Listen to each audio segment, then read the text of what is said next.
Howdy boys, it's MPC and today we're going to be customizing the Albany V-STR, which is based on the Cadillac CTS-V. I'm not the biggest fan of Cadillacs if I'm going to be completely honest, but the V-STR is a really good looking adaptation, and I know that this vehicle can look absolutely stunning because Harmdon has one in a monochrome build that looks so fucking sexy. Hopefully, whatever we make here can rival that. First up, we're gonna do our armor and brakes. For our front bumpers, we have 6 options. That's pretty decent. They've all got the bars on them. I'm not a huge fan of that, to be completely honest with you, but it kind of looks like we have to go with one. It's kind of already got like a splitter built into it though, so maybe we'll come back to the front bumper later if we think we need it. But for now, we're gonna upgrade the engine to max. For exhaust, we have 18 options. Holy shit.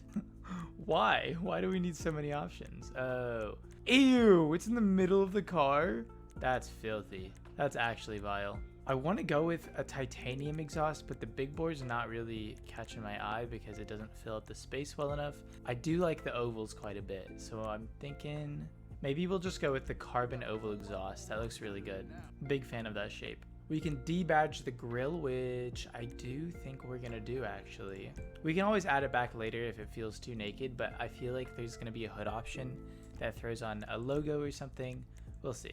Oh, the vents look super nice on the hood. All of these hood options are pretty decent actually. I think I'm liking the performance hood the most. It's a little flatter than some of the other ones, but adds nice details, so yeah, I'm cool with that. Hood catches, we can throw on some classic or modern one, or we can avoid it altogether. I do like the hood catches actually. Let's do, or you know what? Oh, this is so strange. Okay, so typically, I don't know if you guys also see cars this way, but they're like faces, right? And typically the headlights are the eyes and then like the grill is the mouth, but they just like don't really, I don't know, this one doesn't seem like it works all that well together. So I'm looking at like these being the eyes, the vents and the hood, and then this being the smiley face, and it looks like the sunglasses emoji. But if we throw in hood latches, now it looks like these are the eyes and it looks super goofy. So I think we're gonna avoid the hood latches. For lights, we're gonna zine on those. And then let's see what kind of liveries we have, see if we can get any inspiration for a build. What do we think of a Cadillac race car? I am actually liking the blue pinstripe or the red pinstripe. We'll revisit that later. For the mirrors, we can do aftermarket ones, which make them a little bit bigger, or we can stick with the standards. I think I just like the standard ones in carbon. For a plate, we're gonna go the yellow and black, and then onto our respray. I was thinking that this car would look really nice in like a blue. Maybe we'll see a color that catches my eye before then, but I was just thinking like a Mariner blue maybe? Light blue? Oh, that looks so good. And there's the Mariner. I'm actually liking the light blue a little more. That looks super nice. Or we can go like with a really high-end looking build and go with like cream or something. A brown, there's cream. I think I'm liking cream more. Yeah, I'm really liking the cream. For secondary color, what does that change? I don't think we have any secondary options, but I'm gonna make that a matte black. For a trim, that just changes the stitching, so I think we're gonna go ahead and match the cream.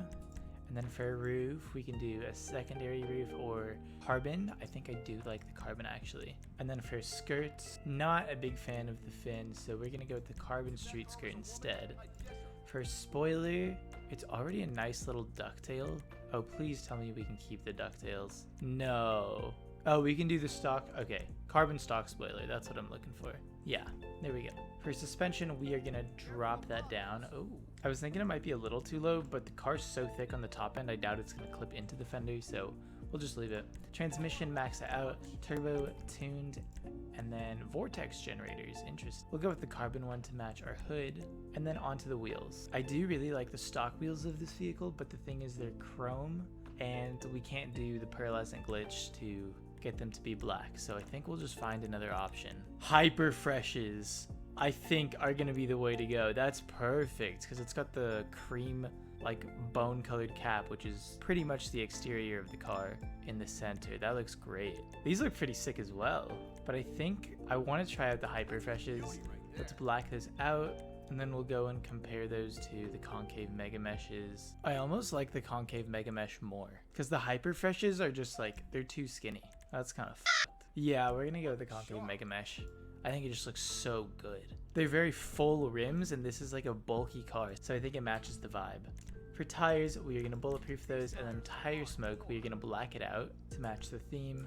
And then for our windows, I think we go with a dark smoke. I'm not a huge fan of limo tints. I don't know if you guys have noticed that. I like dark smoke. The reason I like dark smoke is because it's like, you don't get a full view of the interior. It makes it a little more mysterious, but it's not completely blacked out. Okay, now to revisit the front bumper, I think we are just going to avoid... Yeah, I think we're going to avoid a front bumper option because it's not like we can change the diffuser anyway.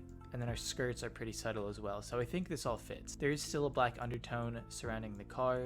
Yeah, I'm happy with this. Here's the sound test.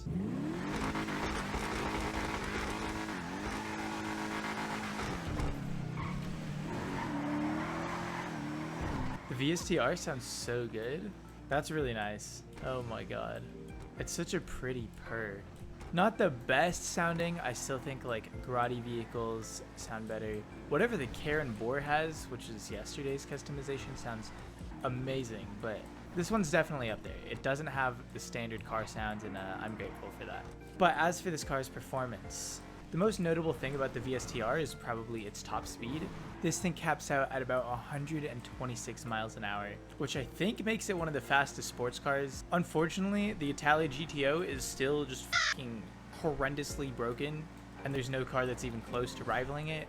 Like, not really. There's the RSX, which is supposed to be close, but the GTO is just far better still. But still, 126 miles an hour is nothing to sneeze at. It is a very fast sports car, and around a track as well, this thing is competitive. It's within the top 25 sports cars on PC and last-gen consoles. If you add HSW upgrades into that, then might still be within the top 30, which is like, 30 is a pretty big number, but considering there's like 120 sports cars or something in the game, that's like pretty good still, you know, it's competitive, it's viable. Let's see the acceleration. Not bad. It actually picks up speed pretty quickly. I think once you hit second gear, it starts to really kick in, and then by third gear, you're on your way. The V-STR does have a pretty heavy feeling to it. It seems like it's like slightly delayed in its turns, but it's got pretty decent grip, although you can get the back end to spin out if you're not careful. But I would say that the controls are pretty lenient, so I wouldn't worry all too much. If you're looking to win races, I would probably just get a GTO. But if you guys like Cadillacs, then I think this thing is a pretty good investment. If you guys are looking to grab a V-STR, you can find it under the 4-door section of Legendary Motorsport for 900 grand, down from 1.3 mil while it's on sale. Is this vehicle worth your money? If you guys like Cadillacs, then 100%. Ridiculously good performance considering how cheap it is. There's not a whole lot of cars that are under $100,000 that have this good of performance. It's a 4-seater as well. You can ride around in it with your friends. It looks incredibly good. The customization, I would say, is like maybe a little bit limited, but I think if you go for a clean build like what I did here, then I don't think you'll be disappointed. It's a very sleek looking car. Not sure how the race car variant looks because I know some of the options supported that, but regardless, $900,000 is pretty cheap, and I think you're getting good bang for your buck. But that's going to wrap it up for this customization. Drop a like if you guys enjoyed the video, comment down below and let me know what you thought of my build and what you think about the V-STR. Sub to the channel if y'all are new. There will be more videos like this coming out in the very near future, and that's about it. So take care, and I'll catch you boys in the next one. Peace!